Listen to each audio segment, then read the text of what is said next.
2020. What happened? We had such high hopes for you. It was going to be such a good year, remember? It was going to be the beginning of a decade, the roaring 20s, where we were going to be drinking champagne and dancing until late. It was going to be the year in which governments finally took climate change seriously. And most importantly, it was going to be the year in which I learned how to do a push-up. We had plans, didn't we? We started this year so hopeful and we just ended it drunk and sad. Why? Just why? Wow. I feel like my mother has given me that speech 1,000 times when I was in high school.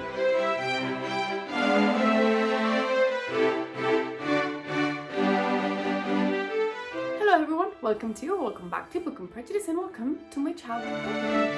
I wanted to talk today about and specifically mine, because realistically, I have to admit that I failed epically at completing mine for reasons that I will tell you about throughout the video.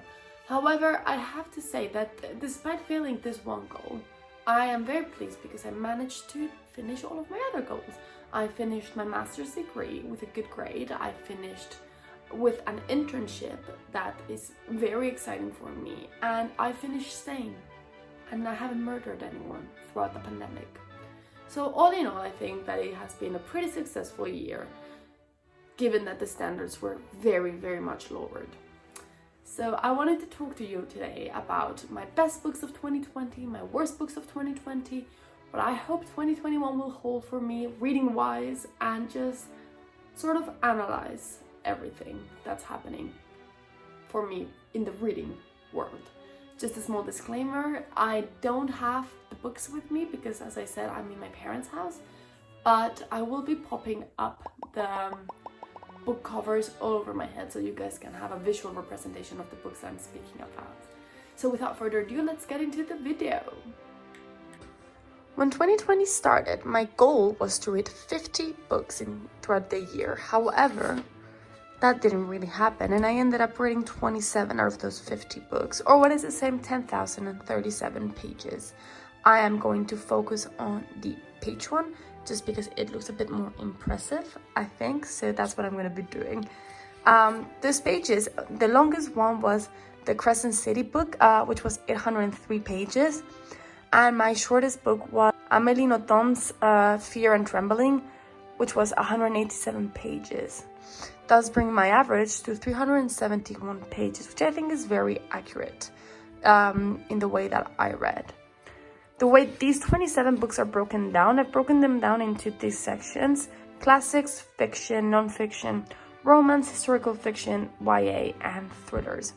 I read 2 classics and 6 fiction and 6 non-fiction books, which I think is quite impressive because I thought I would have read less non-fiction, and it was a goal of mine, and I'm very pleased that I actually managed to do it. Then, although I know these are also fiction, I decided to separate them in different categories. So I read 5 romance books, I read 1 historical fiction book, which was Titans by Philip Gregory, 6 YA books, and 1 thriller book. However, I do think that it's fair to say that the YA book that I read, the reason why there's so many is because I read the whole A Court of Thorns and Roses throughout the summer, and those were 5 books, plus another one that I read this month. So, you know, it's easier to have more YA books when they come in a series because you just can't put it down. But this is a bit of an outlook of what I read, and now let's go talk about what I liked and what I didn't like. Okay, so we've already seen how badly I failed in my Goodreads challenge, but some of the books that I read have been very good and some of them have been not so good. So I'm going to talk about those now. I'm going to do a top 3 of my worst books and a top 3 of my favorite books, because that way it doesn't get too long and I can go a bit more in depth about why I liked or disliked them. I'm going to start with my worst books because I always think that it's better to get the worst out of the way. So in 3rd place, I think that my worst book was by far Snobs by Julian Fellowes. Now, I had high hopes for this because I read Belgravia by Julian Fellowes and I loved him, and I do know that either him or his uncle, like somebody in that family, has done Downton Abbey, which I love.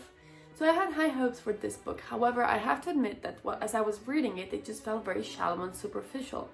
I know that that wasn't what he was trying to portray, but personally, I wish he had done it in a better way, because as I was reading the book, I was just a bit like, oh, I just don't care about this woman with her problems that are not even real problems. It just felt like a very fake British society. As I'm not British, and I'm most definitely not a duke or a duchess or anything like that, but I have read a lot about Lady D lately, so I just felt like it was a bit of a caricature of what British high society was, instead of an actual representation like Belgravia and Downton Abbey was. I think maybe the reason why I liked those a bit more was because they were more historical. This book was based in the 90s, and it just felt a bit like the women were very outdated, the men were extremely outdated. I just have to admit that coming from Belgravia, the other book that I read by him, I was very disappointed. Very disappointed. In second place, I have Helen Huang's The Kiss Quotient, and you've seen me struggle through this book quite a bit, through my vlogs, through my November wrap-up, I believe, so you know that I genuinely didn't like it. However, I will say that once again, I didn't like it, but I do think that it does a good job of representing women and autism, so just for that it just gets the kudos for me. But realistically, I didn't like the story, and it didn't make sense to me. Like, why do you need a male escort to help you have sex, and then you fall in love with him, and then like you break up with him because you're falling in love with him, and I just didn't get it, and that's fine. I just didn't like it. I'm sorry. I'm very sorry. And in first place, oh, I hated this book. This has been the biggest disappointment of my 2020. And there was a whole pandemic going on. Majesty by Catherine McGee. Oh, I don't like that book at all. I thought, because I really liked American Royals, much to everyone in my family thinks it's stupid, but I really liked it. I thought it was the perfect amount of fluffy. He had great storyline, he had a great idea, and then I read Majesty, and I was hoping that I would continue this kind of trend, but in reality, if I'm very honest, it just felt completely flat. All of the character development that McGee had created throughout the first book, it seemed like she forgot about it. I think she genuinely forgot about what she had written, because that's the only logical explanation I can give to how different the characters were from one book to the other one. It felt like they grew during the first book, and then for the second book she just put them back to zero instead of continuing on this growth, or disgrowth in some cases. So I was a bit saddened by it, because I had really high hopes for it. I really liked the first one, still stand by it. It was a great fun book to read, especially I think I read it during the summer, so that was really fun to read. But realistically, the second one was trash. Maybe trash compared to the first one, but definitely trash for me. So those are my top 3 worst books of the year. I know they're not the most popular. I know some people love them, but I just didn't like them. I'm going to talk about my top 3 best books of the year. Now, in third place, I have The Braid by Leticia Colombani. That story was absolutely magnificent. I loved it. My French teacher recommended it to me, and it's 3 stories of 3 women that range from very poor to very rich to just like an average woman, and it just talks about their story. And at the end, and it kind of, you know, a braid, how every single strand of hair is intertwined, it kind of has that same mentality. I'm not going to spoil the ending, but at the end you see how all 3 women relate, even though one lives in Europe, the other one lives I think in Canada, and the other one lives in India. You see the relationship between these 3 women, and it's just so stunning. It's so gorgeous. The book made me cry on several occasions, and I'm just very happy that I read it, because I honestly loved it so much. I learned a lot from it, and I thought that I had, like, the story was gorgeous. I hold it so dearly to my heart. I bought it on my Kindle, and I wish I had it on on a hardback or a paperback copy of it, because it was so beautiful and so stunning. In second place I have Red, White and Royal Blue by Casey McKiston. I love this book. I adored it. I thought it was so fun and so cute, and I was just rooting for everyone to be happy. I just wanted everyone to be happy at the end of it. And I really liked it as well, because it represented like the perfect amount of politics and romance that I like. It was the perfect mix of both of them. And I would like to shout out my friend Julia Murphy, because she always recommends these books and I always ignore her, and the one time that I didn't, it became one of my favorite books of the year.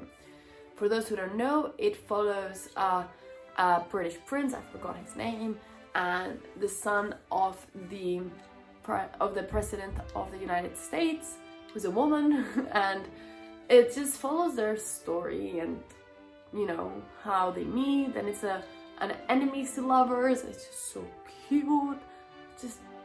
It was adorable. Like, that's the best word to describe it. It was adorable. And in my top first place, obviously, I said that this was going to be my favorite book of the year, and I was right. Casa de los Espíritus, The House of the Spirits by Isabel Allende. Now, this was a beautiful story, and I thought I wasn't gonna like it, but it was gorgeous. The storyline was very well curated. It was such a long book. The longevity of it made you believe that you were part of this family, and it felt more almost like a TV show with many seasons than a short book, because it wasn't very long. I think it was like 400 pages. So it wasn't the longest book, but it felt long because it just went for so many decades, and the flashbacks and the flash forward really allowed you to understand the book in a much better way. And I just have to admit that even the characters I didn't like, I liked reading their perspective, just because it was done so well. I think this is Isabel Allende's first novel. I've read some other pieces that she has written, but this has to be my favorite one by her. And it just, when I finished it, I just knew this was going to be my book of the year, just because it was so stunning and so well written and so beautiful. I'm just very happy that I finally read it and stopped ignoring my mother and everyone around me that told me to read it because I was gonna love it, and finally did it, and they were absolutely right as always. I loved it.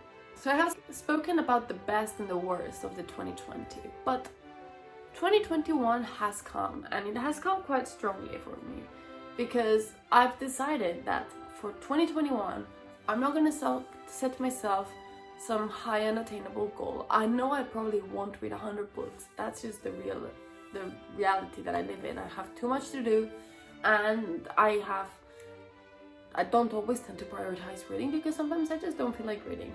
So for 2021, my Goodreads challenge stands at 30 books, with the hope of maybe getting to 40, but it stands at 30. I read 27 books this year, so I should probably be able to read 3 more, just because I will not have my masters to weigh down on me on the weekends especially. However, out of those 30 books, there's some that I'm just very excited to read, and I'm going to read the list off of this piece of paper because I will forget otherwise. So I want to read Where the Crawdads Sing, which I think I have here. Yes. Where the Crawdads Sing. I brought it with me for the Christmas break, but I never got to it because I was busy eating mostly. Where the Crawdads Sing. 2001: A Space Odyssey. I want to read this book just so that my boyfriend will leave me alone, because he keeps saying that I have to. So that's probably going to be my February TBR list. The Shadow of the Wind. I really want to reread these because I know that in, I think 2021 or 2022, Patrick Rothfuss is getting the 3rd one, and I really don't remember much about them because they came out like an eon ago. So hopefully I will remember then, because I have reread them, but I'm not very hopeful about that one because I do remember more or less. Anyways, A Court of Silver Flames, which comes out the 16th of February. That is the latest installment in Sarah J Maas's series, A Court of Thorns and Roses, series that I'm not in love with, but I have enjoyed, and you know, has been pretty fun to read. So I'll probably read those as well, read that one as well, and I'll download it on my Kindle if I can get it to revive, which FYI I can't. My Kindle is broken. Not sure why you care, but I'm very sad about it. I really want to read A Secret History as well by Donna Tartt, which I also have here. Is it this one? Yes. A Secret History by Donna Tartt, just because it's everywhere and I'm really curious as to know why. And it's about a university setting and I miss going to university, so that's what I'll be doing.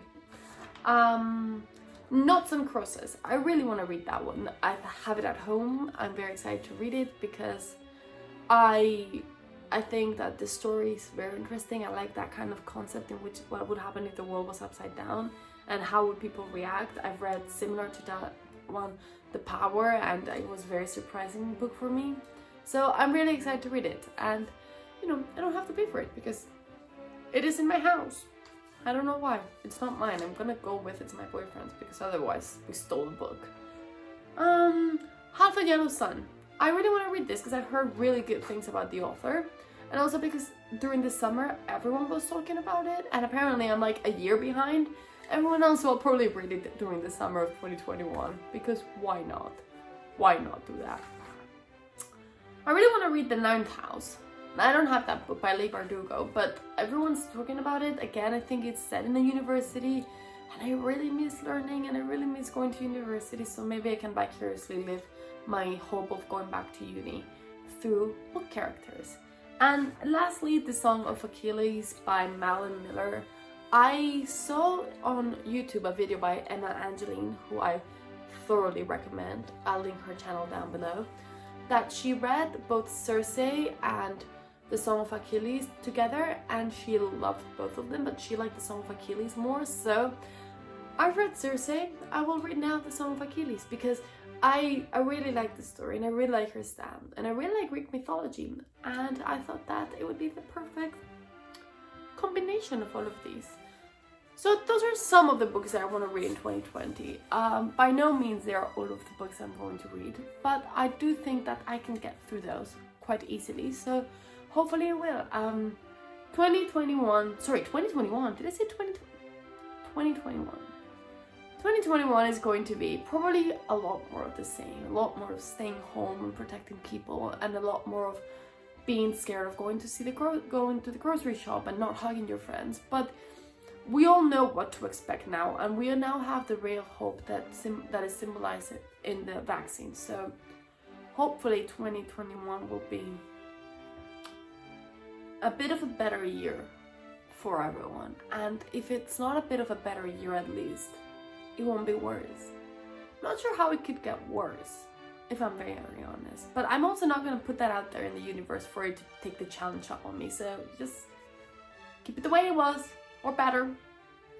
But I really hope that if 2020 wasn't your reading year, which is, as I said, completely fine because it wasn't my reading year either, you can make 2021 the year in which you read good books. That's my goal. I want to read books that I'm thoroughly excited for, that I'm dying to try and read, that make me happy and that my friends recommend to me because they think that it will make me happy. I just want this to be the year in which I stop caring about how many books I read, and I start caring about the quality of the books I read. Because once you change from quantity to quality, I feel like your whole life just gets a lot better. So that's my hope for 2021. And maybe learn how to do the push-up. I really should learn how to do that push-up. I've been putting that down for like 10 years now, so maybe should get going to that. Anyways, thank you very much for watching the video. If you like what you see here, please follow me on Instagram at Book and Prejudice, where I post more bookish content and a bit more regularly. And I will see you all next Monday. Have a great week. Goodbye.